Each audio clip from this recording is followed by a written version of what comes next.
Hello, everyone, and welcome to episode 117 of the Runnin The Paint Podcast. I'm Miles here with Nick. Nick, how are you doing today? Feeling good, man. Happy to be here. What's up?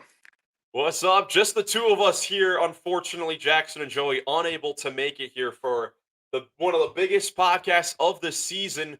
This is our playoff preview episode, one of probably the episode that I'm always most looking forward to each season because we've got so much to talk about. We've got playing games to recap, playing games to still preview, and every single first round series to go over. So I'm excited. Let's not waste any time. Let's get into PERTL. And man, we've been on a hot streak the last few here, and I have been tasked with coming up with the first player. Well, you never get So, to pick, so I thought, since we're only doing the two-man pick and roll today. yeah, the pick and roll. We got to go for it. So, PERTL player that I'm going to guess, a player that was unfortunately eliminated on Wednesday night, Kevin Herter. Solid. Yep. Earned his starting role with the Bulls this year after being traded there. Okay, all right. So we have a little bit of information. This guy is in the Western Conference, and he's going to be a short, young, probably a point guard that wears a Hmm. small jersey number and is younger. We've got some good information just off of this right now. So let's see. Do you have anyone off the top of your head? Uh Jalen Green, honestly, from the Rockets came to my head first, but I don't know if he's Let's see what 24. we get off Jalen Green. All right, let's try him out here. Jalen Green. Okay. Nice.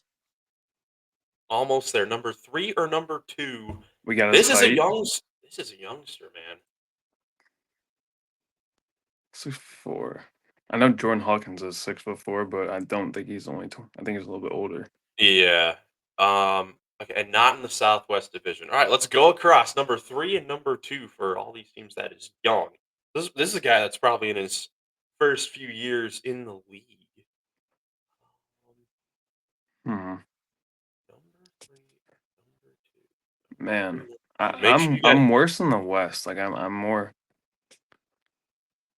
I'm trying to think. Keontae George from the Jazz. Where's the number 3? Is he that young though? Well, yeah, he's only in his second year. He's only in his second year. I wasn't sure if he stayed more years at He was college. a freshman at Baylor. He was a one and done.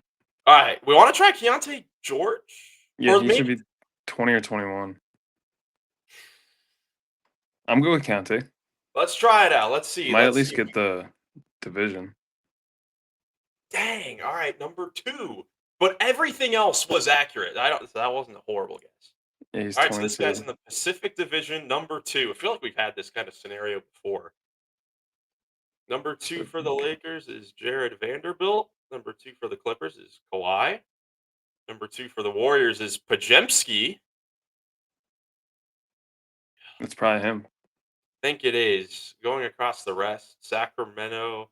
I mean, we were all over with Herter, Jalen Green, Kante George. We were Pajemski right here. kind We had the right kind of player in mind, and for the Suns, it's Nick Richards. So let's try Brandon Pajemski. Got it in 4. All right. Yeah, it's a bogey. Yeah, I think we probably could have gotten that earlier, but I don't think any of those guesses were that bad. So I'll take it. We'll take a bogey. It's a We'll tough, take it all things tough considered hole. here. Yeah, but Little Masters.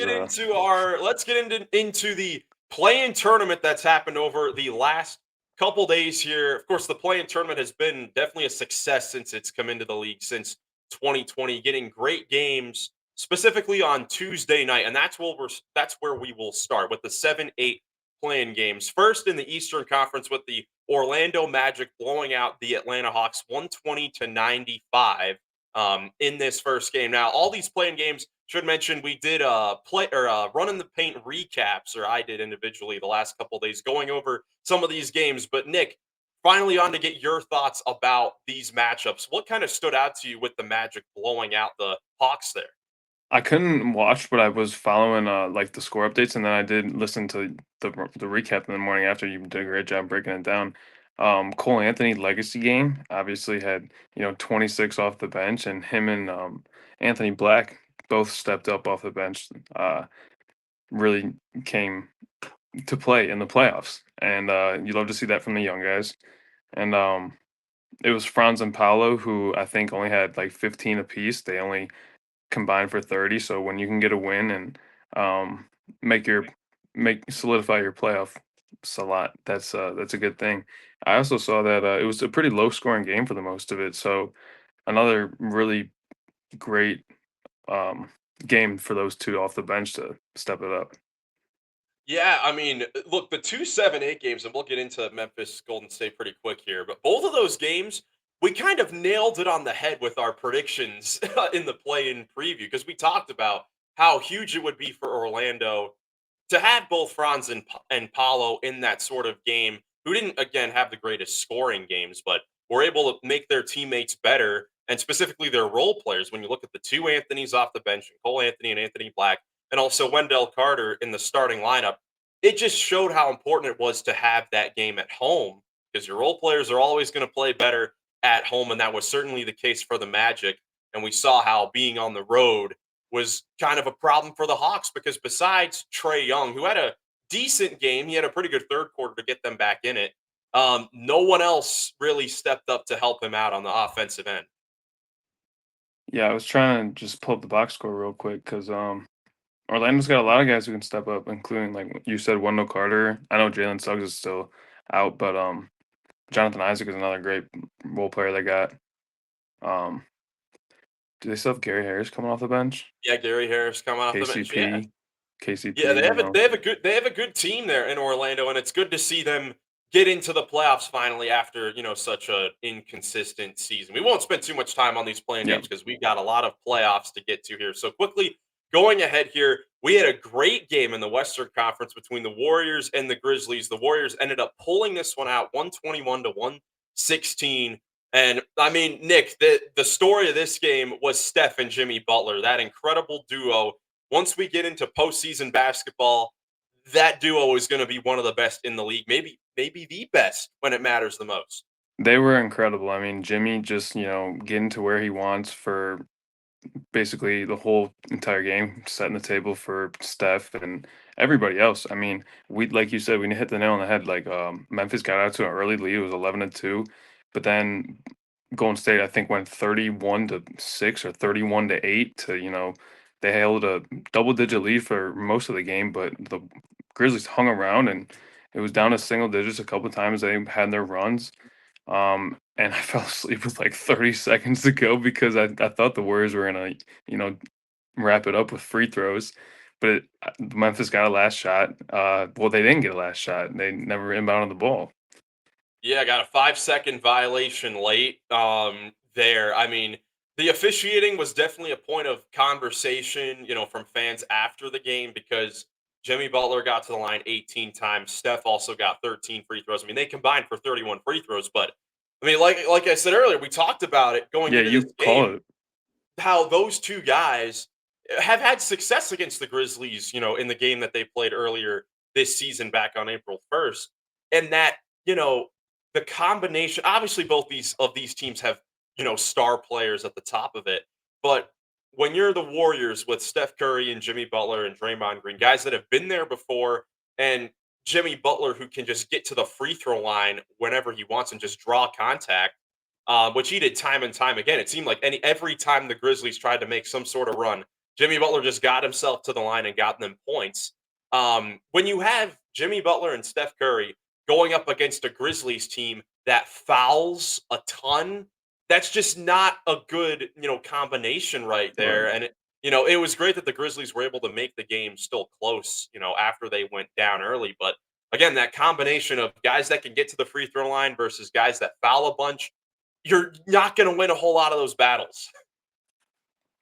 Yeah, it was a good game though.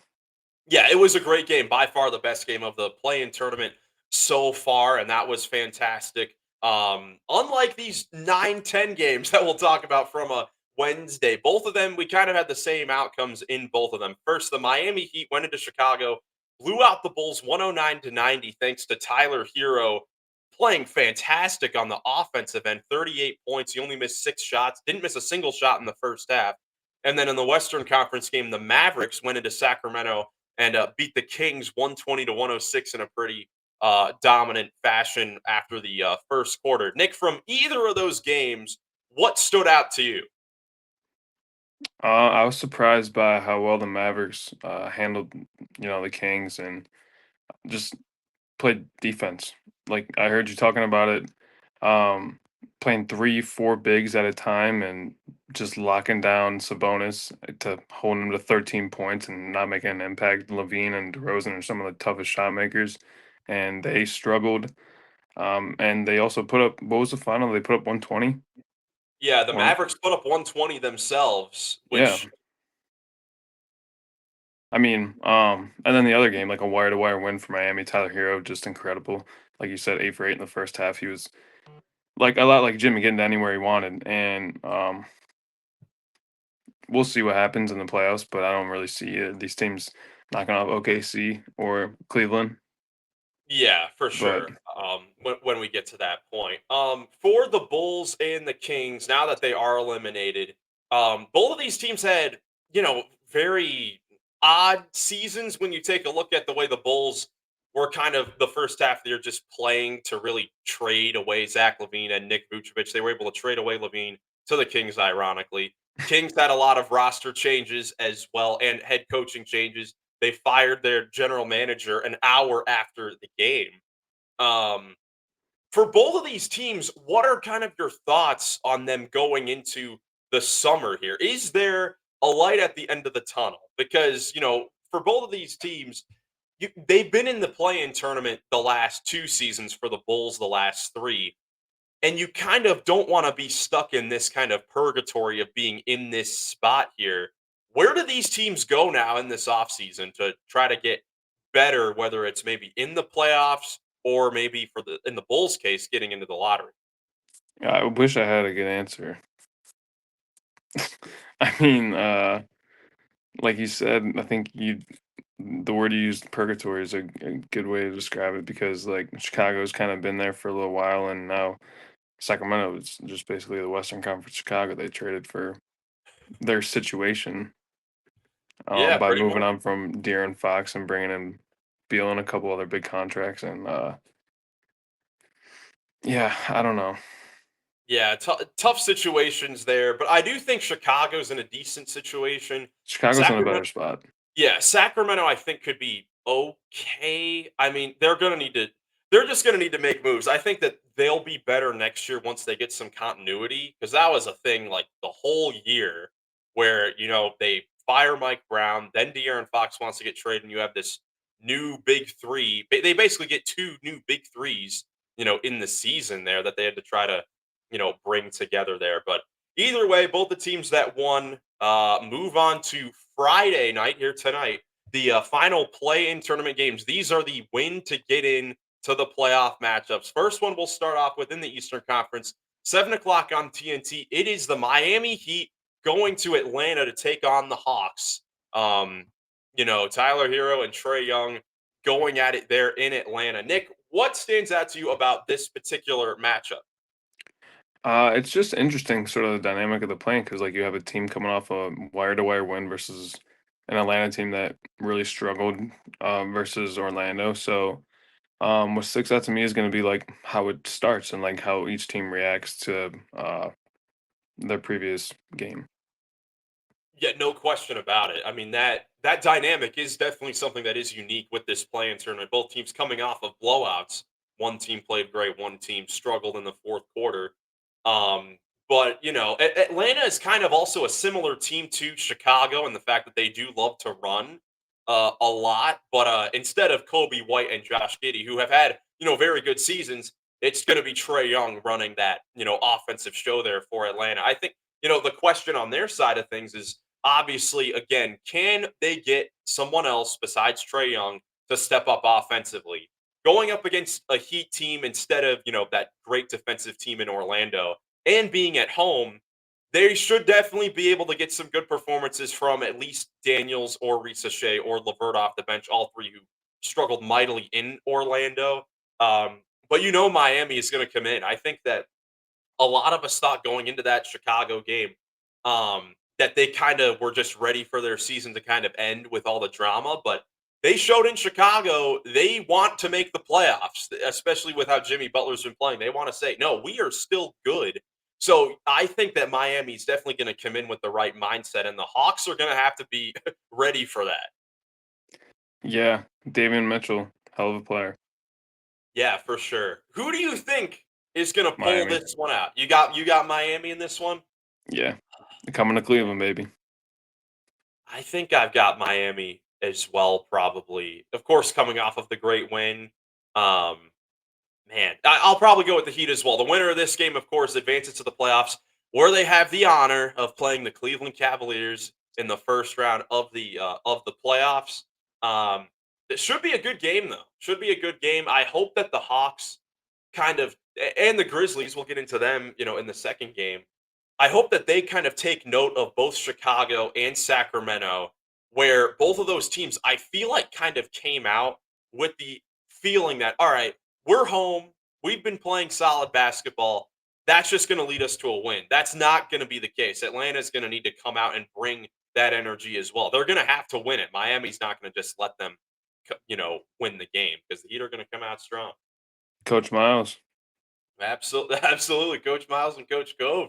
Here on the playoff preview, but the nightcap for the play-in tournament for the final spot in the Western Conference, the Dallas Mavericks taking on the Memphis Grizzlies, 9:30 on ESPN. You'll have to switch your channel over there for that game. Nick, going into this game, for the Grizzlies side of things, coming off of a tough loss to Golden State in the 7-8 playing game, and also having maybe a question with Ja Morant, who had the ankle injury near the end of the third quarter, did end up coming back into the game in the fourth quarter, but never really looked like the same, as far as attacking the basket. How much of an impact do you think that that could have on the outcome of this Mavs Grizzlies game? Well, it certainly could. I mean, he's the engine of their offense, and he's their most impactful player. Um, yeah, it definitely could have a huge impact. Yeah, I I mean, don't for know sure. how to call this. I really don't know how to call this game though. It says that the Grizzlies are the favorite. I I don't know What how is you the could. what is the spread on that? Do you have the spread? Yeah, 6.5. Really? I'm pretty surprised that it's that big. Do not bet either way, if you're asking me, because absolutely anything I feel like could happen in this game. Yeah, I don't really know what could happen in this game either. I mean, you have the thing that's so interesting with the Mavericks, right, is because they've been so injured, we have not really been able to see what they could look like, fully healthy. Um, Even without Kyrie Irving, we haven't been able to see them without Kyrie Irving to kind of figure out how well they could play. And in the Sacramento game, they played about, how they played is kind of how I think Nico Harrison kind of envisioned it to play out, with all those bigs making it tough defensively. Um, and the Grizzlies have a tall team as well to kind of match up with the Mavericks as well, with Jaren Jackson and Zach Edey guarding, the likes of Anthony Davis and Derek Lively, Daniel Gafford, PJ Washington at the three spot. Um, I'm curious to see who the Grizzlies will start, because in the Warriors game, they decided to start 2 point guards with John Morant and Scottie Pippen, and Dallas does not even start 1 point guard. They really only Yeah, play one. So I don't know. I don't know where the Grizzlies will go with this, or the Mavericks, because they talked about it even on the broadcast with head coach Jason Kidd. You kind of just feel it out to see, all right, am I going to play 7, 8 guys in this game, right. or could I go to 10, 11 and Brandon Williams pops off and has a great game? You just don't know with this type of matchup. That's why I really don't know how to call this one. I feel like the Mavericks could absolutely stifle the Grizzlies offense, and like John Morant could come out with a bum ankle and they have nothing going, or they could really struggle to guard Ja and Desmond Bain, and they're attacking closeouts and finding Luke Kennard in the corner, and it's going really well for the Grizzlies. Like Jaren Jackson's making threes. When he shoots it, dude, I just like hold my breath. That is But the like Yeah, no that one is else the seems to do middle. that in their on their bench or anything. They like it seems to be encouraged. Yeah, I mean, it's like a little middle school type of jump shot. You just don't know whether it goes in or not, or whether it'll go in or not. But I'm always amazed when it does. yeah, and he shoots it at a high clip, especially for a big guy. But I think in this game, with the what I was talking about with the home team needing to come out with energy, I think the Grizzlies are actually going to come out with a lot of energy to start the game. I think they know what's on the line here. They've had a pretty rough second half of the season. They don't want to, come out, with not enough energy and just be trailing, from the start. I think they're going to get off to a pretty decent start, in the first quarter. But I think the Mavericks are actually going to pull this off. I think that we're going to get both 10th seeds making it into the NBA playoffs as the eventual 8th seed. Why? I don't know. I think Anthony Davis is going to have a big game in this one. But of course, I mean, Jaren Jackson Jr. is a great defender. I mean, they're two pretty similar players, but I trust Anthony Davis and the overall experience of the Mavericks in this type of game more than I do with the Grizzlies. I think the Mavs will be able to stay poised down the stretch. So I'll go with Dallas to pull this one off. How about you? I'm gonna go with the Grizzlies actually for the exact sort of opposite reasons. I don't think that they've just had like too much of a shaky season to actually have the wherewithal in the fourth quarter to come through in a close game. So I think Memphis has the advantage there, and I also think that they stack up well against like the bigger lineups with Edie and Jaren Jackson and Aldama. So I'll go with the Grizzlies. That's true. The Grizzlies could very well match up with Dallas. And I mean, then they were the 2 seed for half the season, and they think they're gonna miss the playoffs. Come on. yeah, that'd be a pretty big disaster there. But hey, we'll see what happens. Like we said, this is the type of matchup where really anything could happen Absolutely. in this sort of game. But moving on, let's get into our playoff, preview and Oh, we're prediction. going right into it. Yes, we'll go. Well, we'll get into predictions a little bit later. We'll preview each series. Starting off, we'll start off with the Western Conference because the West was such a battle the whole second half of the season to determine all these matchups came down to the final day, the final game. So let's get into it. With the first series, let's talk about the LA Clippers and the Denver Nuggets, the 4-5 matchup. Here is how it breaks out from the season. These two teams had the same record, 50 and 32. Of course, the Clippers have been balling the second half of the season. They have been the hottest team in the Western Conference going into this game. Meanwhile, Denver, it's kind of been a bit of a rocky season. Of course, they just fired their head coach from the last 10 years, Michael Malone, and now they're going to be in a tough series with the LA Clippers. Both teams with lots of experience, teams with champions, teams with all-stars. Nick, where do we start with this series? Because to me, this could be the best series of the first round. I absolutely think it's the best series. I mean, you have two teams with the same exact record that are like evenly matched as it gets. Um, I think it's going to go 7 games, no matter who wins it. But I think like the Zoo defensive matchup on Jokic is a huge point of contention because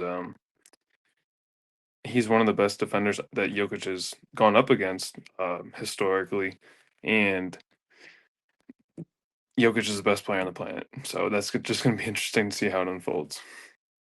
Yeah, that's going to be a matchup to watch for sure. With how, of course, Jokic having potentially another MVP season, and Zubats having potentially an All NBA season. He's been that good. He's been so good and so reliable for the Clippers. And historically, he's actually had pretty great games against Jokic in his career.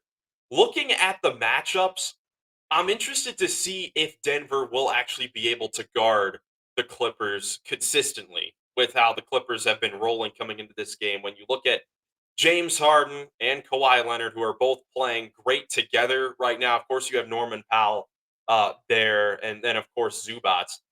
Who do you think the Nuggets will try to put on those guys? I mean, you would expect Aaron Gordon to probably be the guy to guard Kawhi, but who guards James Harden to start this series?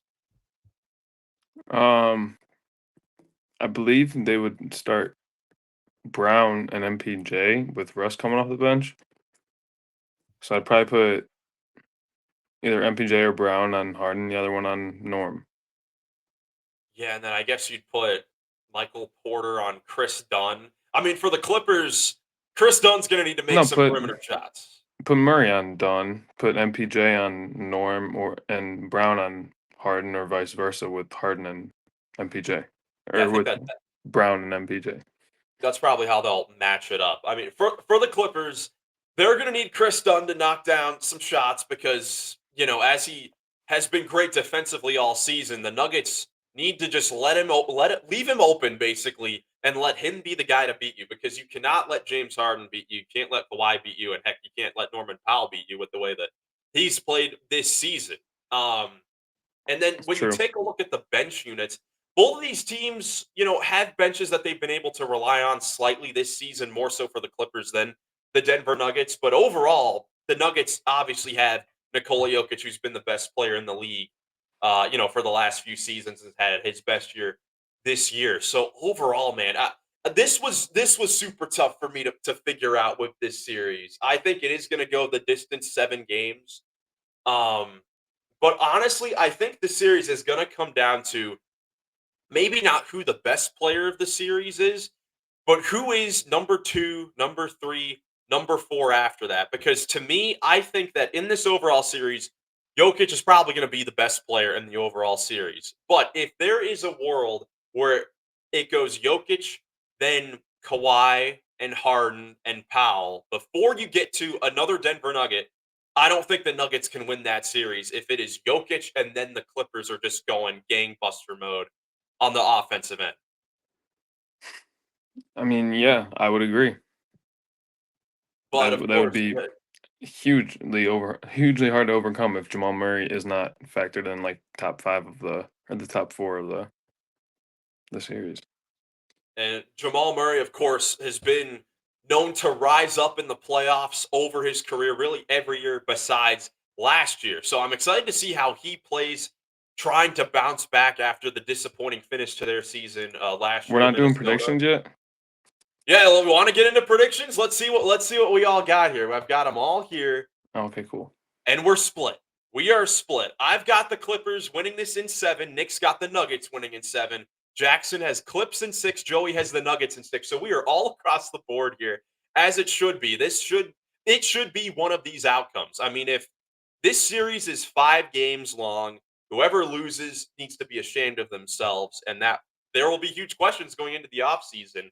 Um, I think that there is something to be said for playing your best basketball going into the playoffs, and the Clippers are right now looking as healthy as ever.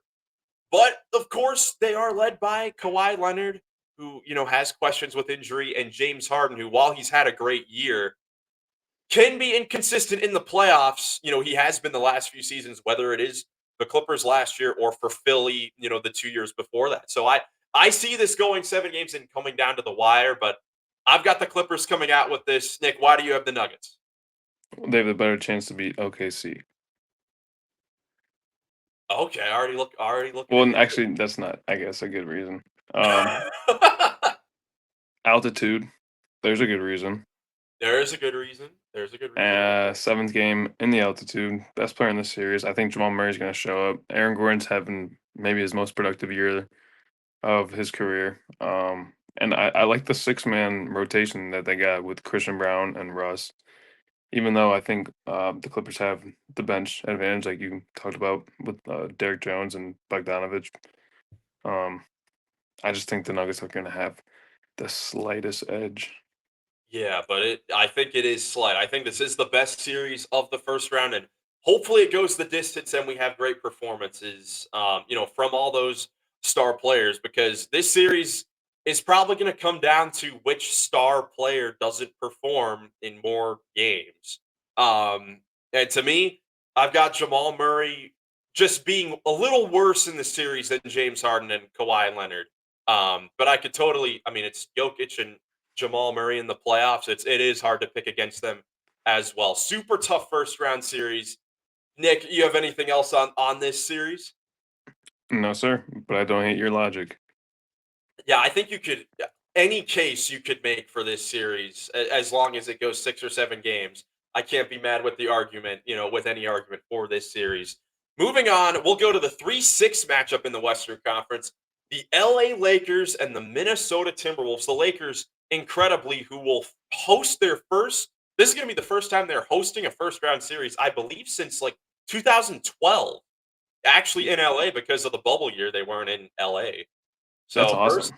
yeah, so they're going to be hosting it at the Crypto.com Arena. Here are the two teams and their seasons. 1 game differential between the 3 and 6 seeds. That's how close it was.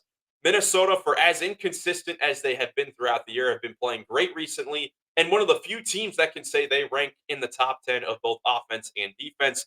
Lakers, of course, since trading for Luka, have actually become a better defensive team than that 17th ranking says, and playing well offensively. Both these teams playing solid coming in.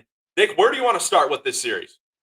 Well, seeing that Minnesota is top 10 in both categories is impressive because just based on the year that they have, and they've kind of underachieved in terms of the fact that they were the 2 seed last year, and Randall's been injured, but it's kind of negated by the fact that the Lakers are also probably top 10 in both offense and defense since they traded for Luka. And yeah, I'm really excited for this series because there's just like, there's a lot of egos in this series. I think it's going to be uh, a popcorn series, I guess. Yeah. This should you should definitely grab your popcorn for this series Yeah. because, well, you talk about star power. This has got it with the way Anthony Edwards has played all year, and then of course you have LeBron, Luca, and heck Austin Reeves with his season. And again, both these teams playing pretty good basketball coming into the playoffs. They've had pretty similar seasons, but the Lakers, of course, made the big trade and have been playing great really ever since. With this series, I think the question is does this series just come down to the fact that the Lakers probably do have more star power than Minnesota does? Even though Minnesota has, Randall and Gobert's been better, the second half of the year. I'm taking the Lakers, big three over Minnesota's big three or whatever you want to call it. Is the series just as simple as that? That the Lakers have more talent up top? I think that's where my decision came down to in this series. Yeah. Um, it's one of the major things that I take into account when trying to like determine who's going to win a playoff series is, well, who's got the better, like the better star players. I think that, and along with like continuity and sort of like familiarness and trust are two of like the biggest things that I take into account when the playoffs come around. And Minnesota like hasn't really shown that for a couple years, honestly. Um, and they have a new guy in there with Randall, so I just think they're going to struggle a little bit. I don't mean to, just bring up the Kyle Anderson Gobert thing. I know I've done it like 3 or 4 times on this podcast, but uh, it's the same team, man. And yeah, the star players from the Lakers, like Luca, is really hard to stop. In the like, yeah, Yeah, it's hard for yeah. me to bet. Hard for me to bet against Luca. Oh, for sure. I mean, we can get into predictions because we do have the Lake Show across the board. Joey and I have Lakers in 5. Jackson and Nick have the Lakers in 6. And I'm actually kind of so annoyed that this could be Lakers in 5 because that's all we're going to see on the timeline again after that first came out. But I think the Lakers definitely have a huge advantage in this series because of the star power, the defense that they can put onto Anthony Edwards, um, really just all throughout the game, and just the history that Luka Doncic has had against Rudy Gobert defenses in the last few seasons in the playoffs. We obviously saw what happened in the Western Conference Finals last year. Luka just lit him up, in this series. I mean, Rudy Gobert obviously is one of the best defenders of all time, and he's doing about as good as he can against Luka. But it's just not enough on the perimeter against a guy like Luka. We saw it in the playoffs last year, even going back to when Gobert was in Utah the final year before they got split up. They lost to Dallas, and Luka and Jalen Brunson in that series were just eating up Rudy Gobert and that defense as well. And I don't think that they're a better defensive team this year, of course, with Yeah, Randall in there now. Of course, you got Jaden McDaniels to try and guard Luka. You have, Randall to probably throw on LeBron. But then that who guards Austin Reeves now? That's something that even LeBron has talked about on the Mind the Game podcast, now with Steve Nash about, Austin Reeves as a third guy averaging 20 points per game, playing like a star.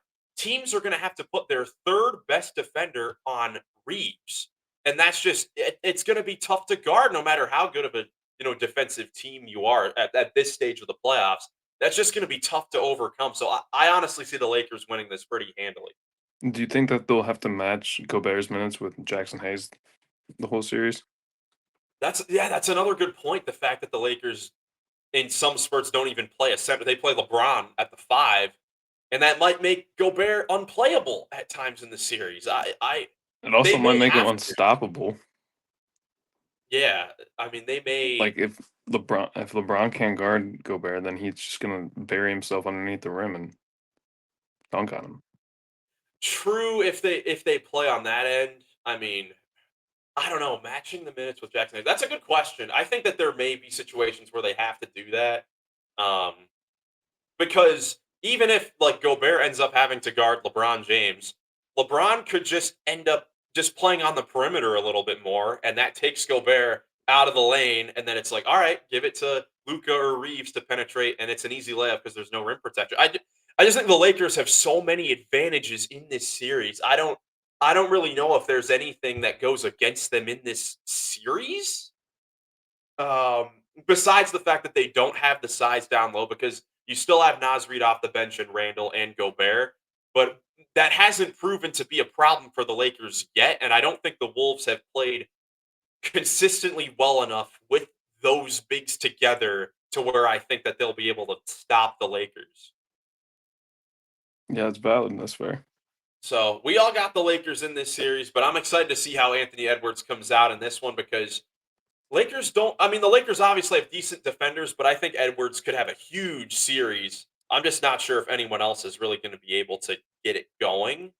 And I think that's probably where they have the biggest problem. It's kind of even impressive to see that they have the 8th highest offense in the NBA. I'm kind of surprised at that rating.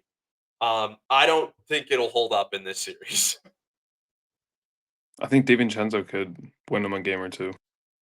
Yeah, DiVincenzo is definitely an X factor. If they can continue to shoot the ball like they have been with Edwards, DiVincenzo, Naz Reid, Alexander Walker, we'll see if how Mike Conley can play. I think he's someone that could be prone to also being unplayable, just because he's probably going to be the guy that has to guard Austin Reeves, and he may do a decent job. But 37-year-old Mike Conley, I don't think that'll be able to get it done down the stretch. So we all got the Lakers, but I'm still excited for this series because this is still popcorn to be had in this series. True. Moving on here to the 2-7 matchup in the Western Conference, but not the order that you may be thinking if you're a casual fan. It is the 2-seeded Houston Rockets and the 7th-seed Golden State Warriors. Incredible that it ends up being this series. Here is the breakdown for these two teams. Of course, the Rockets have been one of the biggest surprises in the entire league, 4th best record in the association, and it's been because of their defense, top 5 all season long. Their defense hasn't been that bad. Golden State has been playing amazing since the Jimmy Butler trade, as we highlighted here before. Nick, where do we want to start with the Warriors and the Rockets? Yeah, I mean, what an unbelievable second half for Golden State to put themselves in this position. And, well, they're rewarded with probably the team that you would want to play out of the top 4 seeds. So, this is a really interesting series. Yeah, to start with this one, both of these teams are playing great defensively, the second half of the year. Golden State's been doing it playing smaller with Draymond Green and Jimmy Butler as their front court with essentially 3 guards there with Curry, Podziemski, and Moody. While Which, by the Houston way, has, yeah, Moses Moody, impact guy, yeah, run the floor, defensive menace. yeah. The Warriors have a lot of those type of impact players, but definitely so do the Houston Rockets. There's a reason why they've been this good. And they've been getting it done on the defensive end as a complete unit, and they've also been bigger, a very good rebounding team with Şengün and Amen Thompson getting into the starting lineup as of late and playing incredible basketball in just his second season. This series, man, I really don't know how this could go. Obviously, Houston's been playing great all season, but does the lack of experience compared to Golden State is that the whole difference in the series? I mean, is it that big of a difference to where they may not be able to stay in the series? I think there is a chance there. For me, Houston's biggest problem is that Amin Thompson can't guard Steph and Jimmy at the same time. Yeah, yeah, Because and they're matchup wise, how are they going to do this? So I don't Houston, really think that they have another guy who can keep either of those two out of the lane to like where, it's just four other guys on the perimeter basically rotating off of him with Steph being the main one. And if Steph catches and doesn't shoot, you got to throw a second defender because he's either going to go to the rim or shoot the next one as soon as the defender flies by.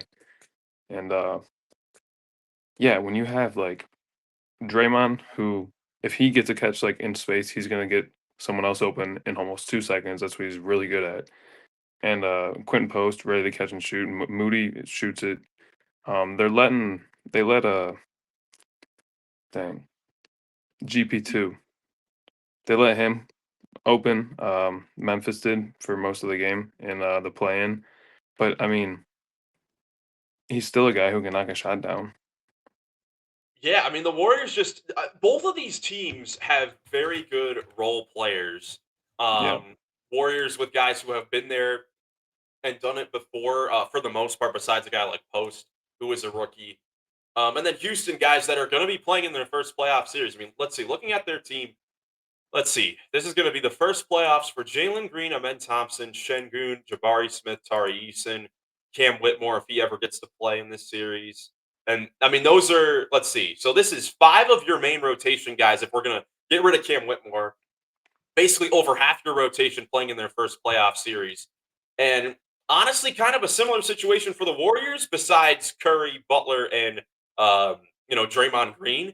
Because I mean, last year they were not a very good team. I mean, the fact that they've gotten to this point in just a year is very impressive. That they were able to get up this far after such a tough, stretch. I mean, this team could have been a 3 seed if Harrison Barnes didn't, hit a game winner at the buzzer, like a week and a half ago.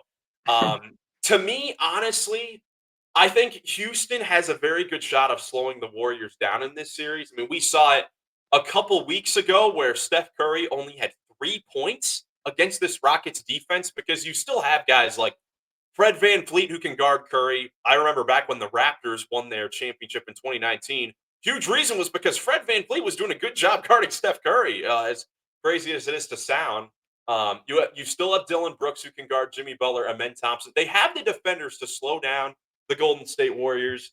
But if we want to start to get into predictions, I got a I feeling personally, that I'm on the I'm on the opposite side of the fence here as you three. I think that the Rockets do have a decent shot here, but I think that the Warriors experience Wow. that I think that's going to play a huge factor because if you're the Houston Rockets in this type of series, it's almost kind of maybe a little bit of a disadvantage to have home court advantage because if you're the Rockets going up against this Warriors team with the championship pedigree and all the experience, it is so incredibly important that you win both of the home games to Yeah, me if to you go start the series. If you yeah. lose one of your first two home games, I think that that's going to lose a little bit of confidence for this Warriors team, and I think that that's going to give the Warriors a big advantage. So, getting into predictions, I've actually got the Warriors in 5. I think that the experience is going to be huge enough to where they're Oh going to, wow. win this series pretty handily. I don't know handily. I mean, I think there will be close games. Joey and Nick has the Warriors in 6, and of course, our Rockets fan is going Rockets in 5. Jackson Goglin. Um, I don't think that I think the Rockets can definitely win this series. Just because I'm saying Warriors in 5 does not mean that I think that this is not going to be a competitive series. I think these are going to be pretty close games that come down to it. At least the games in Houston and toe to toe at the end of games. I'm Yeah. going to go with Steph Curry and Jimmy Butler over Jalen Green and Şengün and Fred VanVleet. Yeah, enough said. But I still think it's going to be a fun series. Honestly, I think the Rockets probably got a bad draw in this first round, getting the Warriors in the first round. I think they might Do you have think? preferred to, they probably would have preferred to play any other team, maybe besides the Clippers in this first round than Golden State. But excited to see. I hope the Rockets prove me wrong, man. They've been proving me wrong all season long. They've been proving all of us wrong all season long. So we'll see if that can continue in this series. And then quickly, we'll talk about the Thunder versus the Mavericks or the Grizzlies, whoever ends up winning the Friday game. Thunder. What are your thoughts against either of those teams with facing off against the Thunder? Just how many games it's gonna go? Whether it's gonna be 4 or 5, Yeah, I think that either. basically for me. I think if the Grizzlies win, I think the Thunder would sweep if the Grizzlies win. If the Mavericks win, Little maybe dogfight. Thunder in 5 or 6. I think the Mavericks do have enough to make it 6 because they have the size. And over the last 2 years, I know they have a different team, of course, with Luka versus AD there. But hey, if you're asking me, swapping Luka for Anthony Davis out actually helps them in this sort of series defensively against OKC. So if Dallas can pull it out against the Thunder or against Memphis in the playing game, I think they could have a decent shot against the Thunder of making things tough. But OKC is going to win the first round. I don't think that's going to, be a shocker. Yeah. Stay tuned for the second round predictions. We'll see if they make it through to my bracket. Yeah, we'll have to see that one once this first round is completed. Moving on to the other conference, the Eastern Conference. A bunch of series that may not be as compelling as the Western Conference as far as star power goes, but still some pretty compelling series, I think, in their own way. Starting off with the 4-5 matchup, Milwaukee Bucks versus the Indiana Pacers. Here's the breakdown. The Pacers win 50 games this season. Very impressed by their season. And the way they played. Milwaukee coming in at the 5 seed, quietly on an 8-game winning streak coming in, along with the Clippers. They've been the other hottest team in the NBA coming into this series. And we got great news the day that we're recording this that Damian Lillard, who had the blood clot 3 weeks ago, has been cleared from blood thinning medication. Incredibly, basically conquered a blood clot in 3 weeks. And he's going to be out for game 1 so he can, return to conditioning and get conditioned for the playoffs. But barring any other setback, he should play in this series, which makes this definitely more competitive than I thought, initially going in. Yeah, I mean that definitely changes things for me. I originally like my prediction was say Indy in 6, but honestly, this is it's very similar to the Houston Golden State series out in the West because I mean you have a team in Golden State that started slow, you have a team in Milwaukee that started extremely slow. They played really well towards the end and gotten themselves in a good spot versus a team that may or may not should be a top 4 seed with a home court advantage. Probably like the worst of the top 4 seeds in both conferences. So like in the Golden State series, I'm picking experience and star power. In this series, I don't know why I would go anything different. Like if Dame is back, I really think that Kuzma is going to be an X factor in this. I don't know. I might have to switch my prediction, Miles. I would not blame you at all because I am on the fence about this series as well. I mean, originally, of course, most people are picking the Indiana Pacers if Damian Lillard is out because Giannis Antetokounmpo would need to go on a 2018 LeBron James run for them to have a chance in this series, which was in play. He has had an incredible season, very under the radar because of how Shea and Jokic have been playing. But he's been clearly the third best player in the NBA, Giannis has, all season long. And now that Damian Lillard is healthy, that makes this very, very interesting here. To me, looking at this series, I think it comes down to the supporting cast Yeah. uh, of this series because Indiana has had a 50-win season basically because of the depth that they've had. They have 7 to 8 players. I'm going to try to find the exact number here. They have a ton of players that give great offensive, production here. 8 players that average 9 points or 9 or more points per game, and that is exceptional when you can get 8 players to put up 9 or more. Basically, your entire rotation giving you nearly double-digit points per game. That just shows that you're getting everyone involved, getting in, to fast break opportunities and scoring in efficient ways. And Pascal Siakam has had an All NBA caliber season.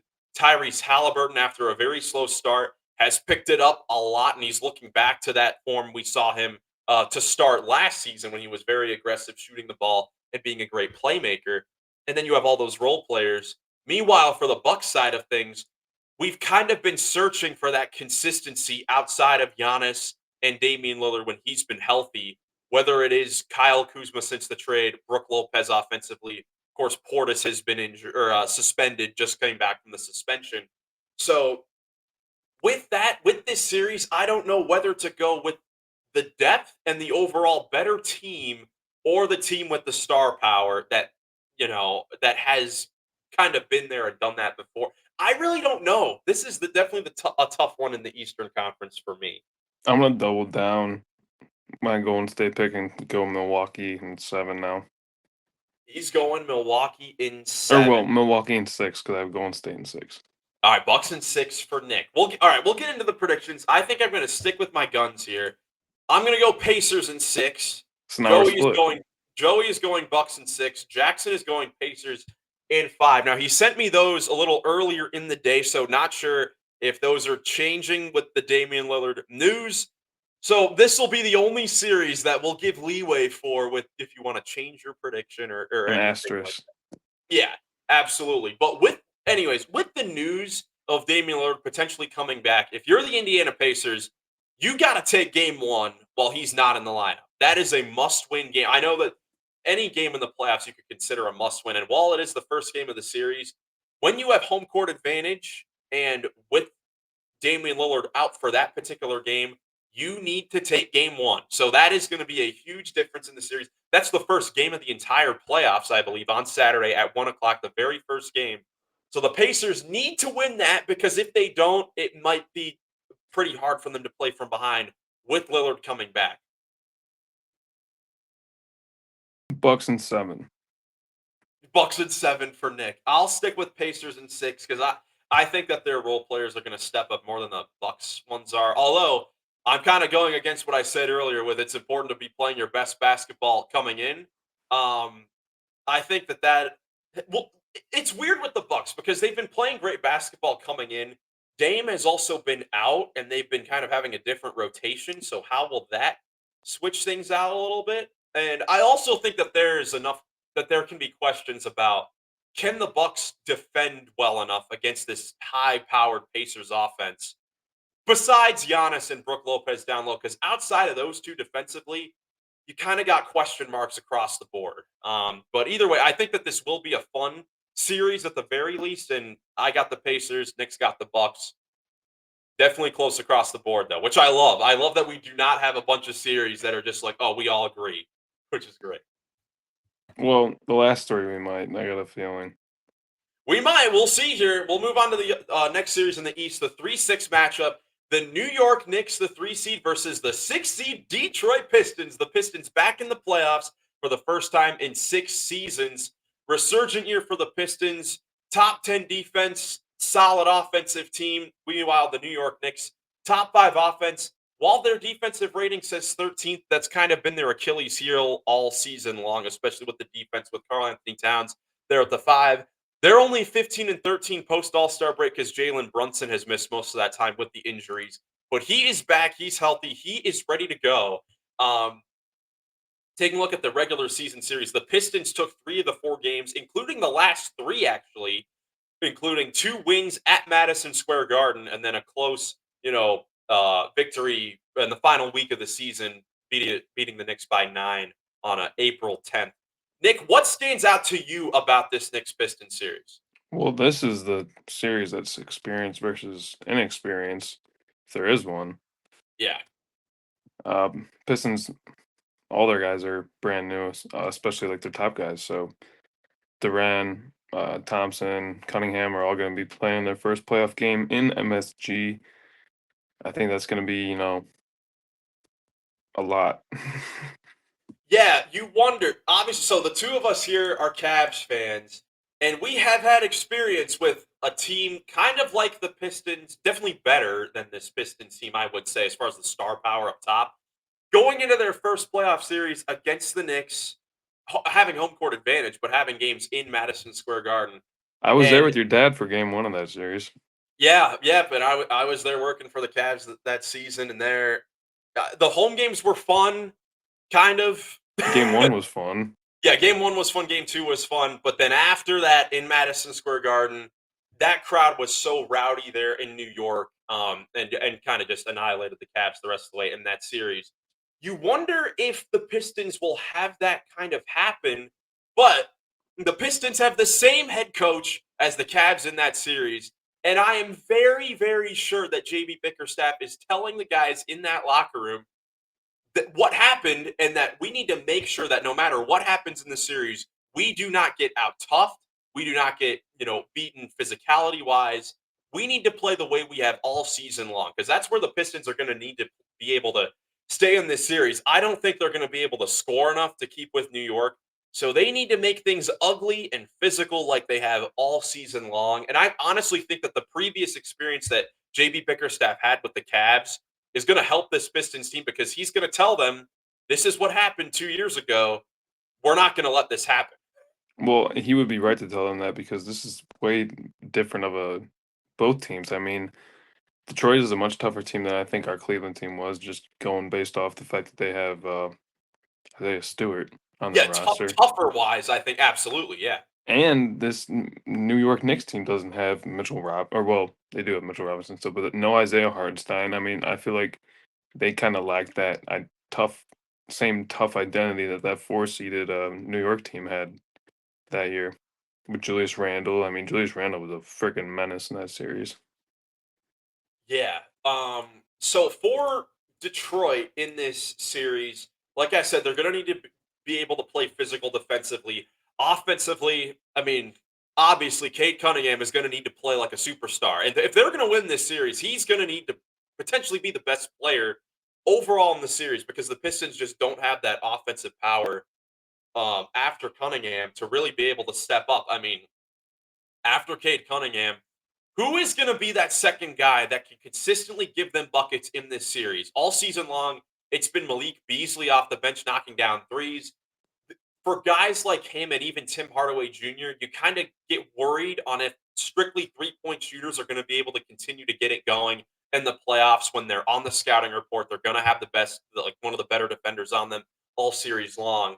And then after that, you have Tobias Harris, who's been a good veteran piece, but certainly not a great offensive player all year long. Dennis Schroeder off the bench is going to have to be a good backup point guard. They're going to need a guy they're going to need someone to be that second, option on the offensive end, because Cade Cunningham all season long, I went back in the 4 games, he averaged 30 points and 8 assists on 56% shooting against the Knicks this season. And going back to those games, he got himself comfortable against every single Knicks defender. We look at OG and Mikal Bridges and even Josh Hart as decent defenders. Cade Cunningham did not have a problem with those guys at all this season. So I think he is going to have a pretty good series. It's going to come down to who is that number 2 guy going to be for them to score, because if not, I just don't think they're going to be able to score enough. I mean, yeah, if Cade is the best player in the series, then they have a chance for sure. Um, I just don't think he can be the best player in the series for 7 games in a row. Yeah. Because I mean, he gets comfortable against anybody. He's 6'7", that can handle it pretty much like LaMelo without having to do all that and dish it off like he's Garland or Brunson for that matter. Yeah, and with the Pistons offensively with Cade Cunningham, we mentioned JB Bickerstaff in those previous Cavalier teams, and how offensively it was kind of one dimensional on pick and rolls. And that's kind of been the same thing for this team this season. I mean, JB has the same system and it's worked out, this season. In this series, I think that is great, because Karl Anthony Towns is the pick and roll defender, and he is going to drop every possession, because Tom Thibodeau, I mean, they're just so scared of Cat defensively. I wonder if Cat's defensive liabilities are bad enough to where he becomes unplayable, where that could cost the Knicks. Um, because if he's going to play drop coverage, Cade Cunningham is going to cook no matter what. He's going to get an open shot every single time. Yeah, it's true. I think I don't know what the Knicks need to do is just focus on getting their own good shots. And I think if they can, do that, sort of other things will take care of themselves. How many scuffles, scrums, technical fouls, ejections do you think we could potentially see in this series? Um, I I don't think think that it'll be like the Sixers Knicks from a couple years ago, but yeah, I certainly think there is potential there because I feel like with JB saying, make sure that we're the more physical team, I think that that could maybe get it. That could have a chance to get in the head of a guy like Isaiah Stewart, and there's a scrum or whatever with Towns or Mitchell Robinson or whatever. I think there's the chance for that. I think I'm really excited for this series. Let's finally get into our predictions here.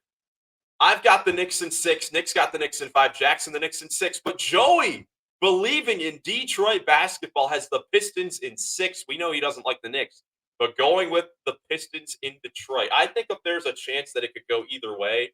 I just don't think the Pistons can score enough against New York. But look, I think if Detroit is the more physical team, then they'll have a pretty good shot because Karl Anthony Towns hasn't exactly been the best player in the playoffs throughout his entire career. Um, and they've struggled defensively, at points this season. Could play in the favor of Detroit. I just think that there's more of a chance of New York having offensive success than the Knicks having, or than the Pistons being able to keep up with them. yeah, So New York, yeah, New York, we got New York winning this series, but I'm excited to see how the Pistons will be able to rise up in their first playoff, series in a while. Hopefully they can get their first playoff wins uh since I believe 2008. I think it's been 17 years since they've actually won a playoff game. The few times they made it in between, they got swept. So that's we'll true. so Knicks got them winning one game. I've got them winning a couple. Joey has them winning a whole series. So we'll see if the Pistons can actually get it done. But we've got New York for the most part winning this series. Moving on, just two more here to go. The 2-7 matchup, the Boston Celtics and the Orlando Magic. This is the thing. Both of these series could probably be quicker here. But the Celtics, of course, winning 61 games and playing their best basketball as of late, winning 22 of their final 27 games going in. Number 2 offense, number 4 defense. But the Orlando Magic, you see that number 2 defensive rating. Is there a chance that the Orlando Magic could at least make things difficult for the Celtics in round 1? Yeah, we kind of talked about that dynamic with the play-in where, this team's coming off of a win versus a team, or well, Miami coming off of a win versus Atlanta coming off of a loss. It's the same thing where Boston's been sitting and Orlando just had a really good win in the play-in to earn their 7 seed. And yeah, I've mentioned it on both of the last two pods now that Orlando's underperformed all year and they're finally like kind of hitting their stride now and they're a little bit dangerous coming in. So they could make it interesting. But I don't think I gave him more than a game in this series. Yeah, I mean I don't I think the Celtics have the potential to make things, tough on them. Because I mean, in the regular season, the last like 2 or 3 years, Magic have actually been pretty good against Boston because they have bigger guys to put on Jalen Brown and Jason Tatum. Um, I mean, the Magic just they play defensive. They play defensive, but this could come down to just simple enough. The Celtics are going to fire away more threes than Orlando, who cannot shoot for anything. And even if Boston has low percentage 3-point games, just because of the fact that they shoot more, they may be able to just win just because of the 3-point shot. I mean, getting into predictions here, three of us have the Celtics in 5. Jackson has Orlando in 6, somehow upsetting this series. We all have the gentleman sweep, kind of how the Celtics ran through things last year. But if I'm Boston, this is probably the worst draw you could have gotten in a first round because the Magic can make things physical and make things tough. And while it may be an easy 5 games, I think the Celtics could just breeze over the Magic. I think the Magic could toughen them up and it'll help them going forward, but they could get, pretty banged up here after round 1. I don't think that this is the best. Uh, I don't think that this is the best matchup they could have gotten in round 1. Yeah, but I don't think they will be too worried because I do think that the shooting is like the biggest difference, and they're not going to stay like if the Magic are going to be in a game, it's going to be because Boston is missing shots, and they're not going to not generate open shots because that's what they do. But damn, that's a really bad analysis. But um, I just don't think like guys like Wendell Carter and Cole Anthony and Anthony Black are going to be able to play at the level that they're going to need to for a whole 7-game series to like win. Versus the Celtics, like I think they'll be able to. Then the Magic will be able to like slow them down for spurts, but they're not going to stay cold the whole game. And when they do get hot, I just think it'll be too much for those guys to overcome. Yeah, I mean, to your point with just the overall talent level, I mean, when you look at the Boston Celtics, they can kind of afford to have bad games from Jaylen Brown or Jason Tatum, maybe not together, but off games from them, Derek White, Porzingis, because not all of them are going to be off the same game. Most likely, that'd be incredible if they were, but most likely, if Jason Tatum has a rough shooting game, he'll be making plays and still having a good impact, kind of like Paulo did against Atlanta in the playing game. But Derek White will still hit some threes. You have Drew Holiday, who's of course a former champion or two-time champion. Porzingis, against Wendell Carter, that should be free cheese for Porzingis. And then you have, Pritchard, Hauser coming in off the bench, raining in a whole bunch of threes. Meanwhile, if you're Orlando, if Franz or Paulo are having bad games, or even the performances they had in the Atlanta game, they're not going to be in the game. They may struggle to put up 80 points just because they don't have the offense or the supporting cast to really do it. So, Yeah, that's the thing with a couple Boston guys having an off night. Like Orlando isn't going to put up 120 on you to outscore you. Like at some point, someone's going to start making shots. yeah, for sure. So we all got the Celtics. Besides Jackson, we all got the Celtics winning in the gentleman's sweep. And then finally, Cleveland versus the winner of Miami or Atlanta.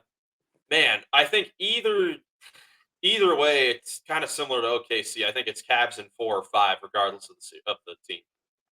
Yeah, Miami scares me a little bit because Tyler Hero is looking so good, and they are tough, and Coach Spo is a different dude. Um, Bam has the potential to make an impact too, so Miami scares me a little bit, but I think the Cavs would be able to overcome that. Yeah, I guess both of these teams do have some things that can worry you a little bit. With Miami, if especially if they get to the playoffs, they'll be coming off of 2 impressive road victories going into the playoffs. They're well coached. With Eric Spoelstra there, and they'll be confident going into this particular game or into that series. And then Atlanta, back early in the season, they took 2 games off the Cavaliers. That's back when they had Jalen Johnson, they had DeAndre Hunter before they Yeah, traded into the Cavaliers. But they have Dyson Daniels and Reese Shea to put on Garland and Mitchell. Um, I still think that the Cavs offense is still too good. And I mean, the way they've been, the best offensive team in the league all season, it's kind of been forgotten that they have not really dropped off too much from that great defense that they've had over the last few seasons as well. So, right. regardless of who comes out, I think that, the Heat or the Hawks, they could have a potential to make things tough, but I'll go Cavs in 5 regardless of who comes out. Cavs in 5. Cavs in 5. So there we go. There are our first round playoff predictions, man. Oh my gosh, I'm so excited. We still have these playing games here tonight, and then we get into the full playoffs starting this week, and I can't wait to get back on this podcast and break down all those game ones. Hopefully, no injuries or as limited injuries as possible. That's always the biggest hope going in. But I'm just so excited, Nick. How are you feeling going in? No, that was another great episode. If you're watching these playoffs, or if you're not watching these playoffs and you need the recaps, like this is the place to be. We're gonna be breaking down what's going on in the games, like not just the box scores and all that, but like what we think both teams can do to like sort of gain better advantages and all that. Yeah, absolutely. This is the place to be. And if you're still watching, thank you so much for the support and tuning in. If you enjoyed, leave a like, subscribe for more NBA postseason content. Hope you have a great rest of your day. Thanks again for watching, and we'll catch you in the next one. Peace.